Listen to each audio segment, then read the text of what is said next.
The WHAS11 night team is right now all news since 6. Tonight, the search in the icy waters of the Potomac River has come to a halt in Washington as new details emerge about the collision of an Army helicopter with an American Airlines jet. Louisville tonight turns the Big Four Bridge red, white, and blue to honor the victims. They've not come to us as sheriffs and said, what's a solution for you guys? The immigration enforcement dilemma facing Southern Indiana sheriffs. And then new tonight. We were under the impression that Kentucky hemp growers were going to be shown preference. Awarding business licenses to grow and sell medical marijuana. We investigate as several Kentucky hemp farmers are upset with how those licenses were handed out. Right now on the WHAS11 night team.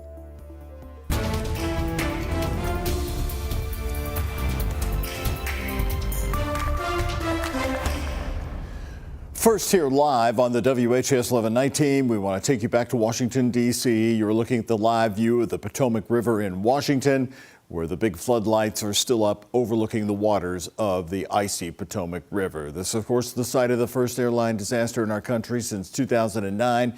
We have the most up-to-date information for you right here at 11. Dive teams have stopped operations because they have recovered all of the bodies that they're able to do so without moving the fuselage. The other victims are still located inside the plane's fuselage. Hello, everybody. It's our top story. I'm Doug Proffitt. ABC News now reporting about 40 bodies of the total 67 dead have been recovered so far, including at least one of the soldiers from the Army helicopter. Also new at 11, the flight data recorders from the American Airlines jet have been recovered and tonight are already being tested. American may release the entire list of the victims tomorrow. Tonight, our station in Indianapolis reports that a recent Indiana University graduate from Carmel, Indiana, is one of the victims. Her name is Asra Hussein. And pieces of new information also coming to light. 42-degree water, and with planes flying overhead, searching for answers in the Potomac River. We will look at the aircraft, we will look at the helicopter, we will look at the environment in which they were operating in. This video showing the helicopter crashing into the passenger jet at around 8:45 last night. Here's another angle of it in this EarthCam video. The American Airlines regional jet lifted off from Wichita, Kansas, and was cleared for landing at Reagan National after a last-minute but routine runway change. The Army Black Hawk helicopter was on standard night training, but flying at 350 feet in the air instead of 200 feet, the helicopter's maximum allowed altitude by the U.S. Army. Audio from air traffic control reveals the military pilot acknowledged he saw the jet approaching the runway. S25, CRJ in flight. This club has a aircraft in flight for separation. One big question, why didn't the helicopter change course? Helicopter said, we see it and we accept visual separation. President Donald Trump today seeming to agree. The helicopter obviously was in the wrong place at the wrong time.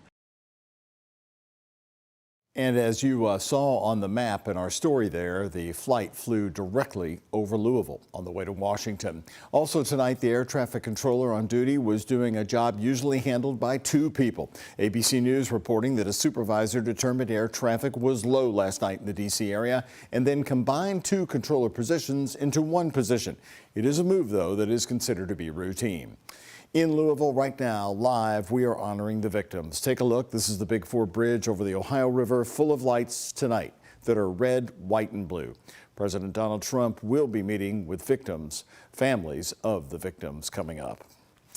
New tonight from the night team, former Clark County, Indiana Councilmember John Miller, who is out of jail on bail, wants Special Judge Larry Medlock taken off his case. Miller is accused of approving money for New Chapel EMS while at the same time receiving gifts from former Clark County Sheriff Jamie Knoll, who was running the service.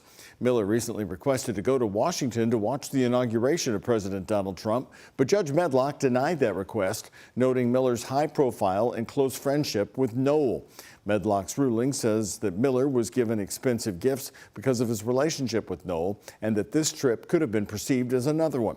Attorneys for Miller argue this shows Medlock is biased against Miller and is more concerned about restoring faith in government by punishing Miller. A hearing on all this is set for Monday.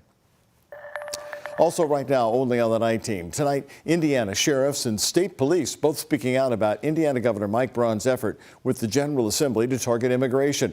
Last week, the governor signed an executive order for state agencies to support federal agents. Earlier this month, lawmakers drafted legislation that would require every county sheriff to sign an agreement with ICE. WHAS 11 Night Team's Jose Alonso has the concerns. And it's a slap in the face to law enforcement because we've been fighting this for over 30 years. We've been asking for help. Okay? Now, talk's cheap.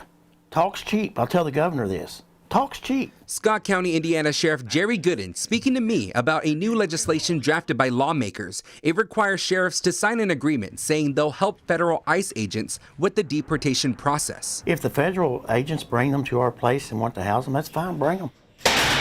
But you're going to have to tell us what we need to do once they get here. You know, where do we transport them to, like you say, how much, you know, who's going to pay the transportation cost? Gooden's office has no problems making the criminal arrest, but criticizes the proposed legislation because it offers no funding plan. Because right now, as a small county right now, I fight daily with my county council and my county commissioners on funding just to be able to keep the doors open here. Is the federal government going to come in and give us millions of dollars and say, here you go, we're going to give you money to help us do this?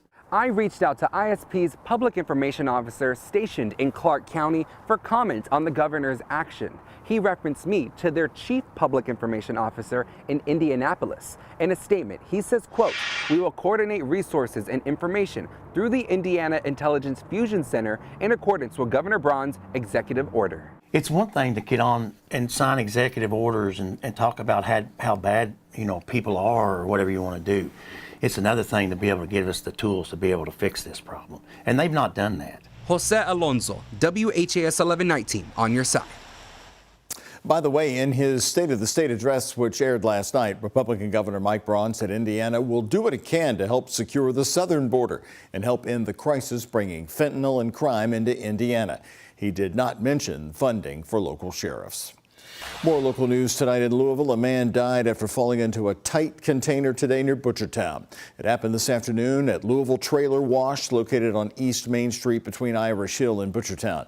Louisville Fire Department says the man fell into the container, which is also a tank that contained the residue of pork fat. It took 30 minutes to free him just before 3 o'clock this afternoon. He was rushed to the hospital, but unfortunately, police say he died a short time later. We have asked Louisville Trailer Wash for a statement. We've not yet heard back from them as of news time. Happening tonight in both West Louisville and then downtown Louisville, solving violent crime. From ideas to gun violence victims and survivors coming together for a forum. That included Marianne Elliott, who lost her husband in the Old National Bank mass shooting. WHAS 11 Night Team's Clarice Shaley and photojournalist Aspen Hester listened in to the tough conversations. Somebody shot me, and I thought, why are you shooting me? Victims and survivors. Didn't make any difference. He went pop, pop, pop, went around the room, shot everybody. Of gun violence. Whitney Austin shot going to work at Fifth Third in Cincinnati. In the minute that I took gunfire and 12 bullets, had a lot of thoughts. Share how one decision, Marianne Elliott, her husband killed in the Old National Bank mass shooting. It's tough. I'm sitting with a lot of questions. Has ripped through their lives.